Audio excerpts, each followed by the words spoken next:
this event is organized by myself and my partner. And today we're doing a number of different activities. We have the ladies working on their vision boards. We also have some clothes available.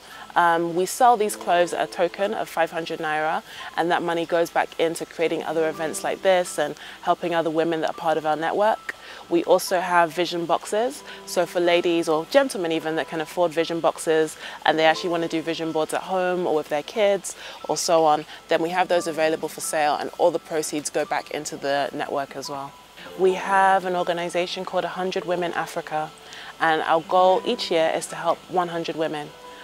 Today we're having a garden party, and the garden party is an opportunity to do vision boards and help women figure out the next steps in their life. It's still quite early in the year, so we want people to try and get ideas together for how they want to progress it for the rest of 2018. Personally, I do a lot of vision boards. I'm a big fan of like writing things down, because I found that there was a time when I used to have so many ideas and I'll talk about them with my friends and we'll all get really excited, and then nothing will happen. And nothing will happen a lot of times because you're not writing out a plan. I think an idea without anything, like any steps to how you're going to achieve it, is really just a dream. But any dream, I think you can actually actualize it if you start writing it down, if you start putting steps together to how you're going to achieve it, and if you actually just take the first step. So I find that events like this are the first step for a lot of people. Aside from just doing the vision boards, at the end of this exercise, you're going to be partnered with, the ladies are going to be partnered with mentors.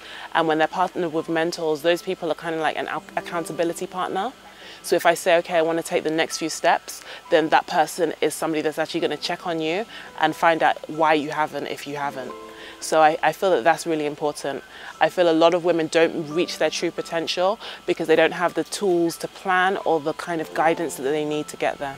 I do a number of things, and a lot of people feel that you have to do one thing and you have to focus on that thing or you'll be a jack of all trades. But then I find that I follow people like Richard Branson and those kind of people that actually do a lot of different things. I have a lot of different passions, and I feel that the majority of my passions are around development. And I found that that development was at first myself. So I did a lot of work on myself to develop myself personally. And then I now feel the need to give a lot of that back. And so I found that if there are things that I'm passionate about, then I also want to share those things with other people. So I became passionate about healthy eating because it was important to me in my life. And because I'm passionate about health for myself and for my family, I now want to share that with other people. So that's how, when I decided to become vegan last year, a lot of friends and people I'm always talking like, this is what I'm doing. And everyone's like, okay, cool, can you show me how to do it? So I set up a vegan group, and then people were like, but we want to eat the kind of food that you make at home and I like your pictures. So then from there we started making food, developed the restaurant, started to develop other products because these are products that I make at home and I enjoy and my family and friends enjoy them. So why not share them with more people? Things like this women's empowerment thing is stuff that I do myself. I'm always getting my friends to write down plans and I'm always trying to motivate them. So this is just like another way of expanding that and giving that experience to more people. I've always had this idea that you're never going to get rich working for somebody else. And as much as I like giving back and I do enjoy my job and I enjoy my career, I've always felt that I needed to have something else outside of that, something that's mine, something that I can grow, something that's my vision. I love seeing my vision come to life. I like being able to envision these things and then create them and then have them out there in supermarkets or wherever. I really enjoy that process.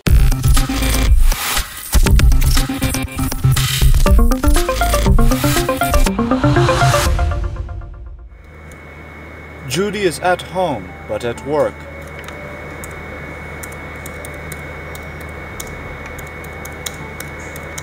As chefs prepare the day's food deliveries, she says nothing has ever seemed impossible to her because of one special woman.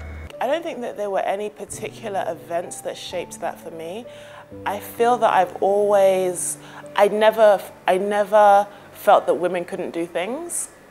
So it's only maybe later in life that I started to meet women that felt slightly more limited. I'd always felt that, I guess I'd been brought up to believe I could be anything that I wanted to be. And I genuinely believed that. And so I never really saw those limitations. Like, I've always felt that anything is possible. And so that's always, I guess it's been ingrained in me. And I've had a lot of strong women in my life, and I've seen them doing things and achieving their dreams. So I never really felt that, I don't know, those things were unattainable to me. I think maybe moving to Nigeria, that's where I was slightly, I started to notice that people's mindset towards women achieving things was slightly different. I feel that, like, maybe as a young child, you're taught, yes, you can be a president and all those kind of things. And then when you get into your early 20s, that's when it's more like you should think more about getting married, or you should think more about settling down, and not really aim for those things as much. Definitely my mom has had a great impact on me. She's always been a very strong woman. She's always worked, but then she's always had businesses and things like that as well. For a long time, she was a sole distributor for a high-end women's wear apparel line in the UK. And so that business was part of my life growing up. So we would have clients at the house, we'd have people coming to her showroom and so on. So that was a huge thing for me. She used to travel a lot to pursue her passions. I was basically her handbag, and I would go to a lot of these countries with her where she's going to source for gold or other things. And so I guess that was always part of my journey from a very early age. I think it was a lot of resilience. My mum's very resilient. So I think it was just like, no matter what happened, I always knew that we would be good. She's always been somebody that values family as well.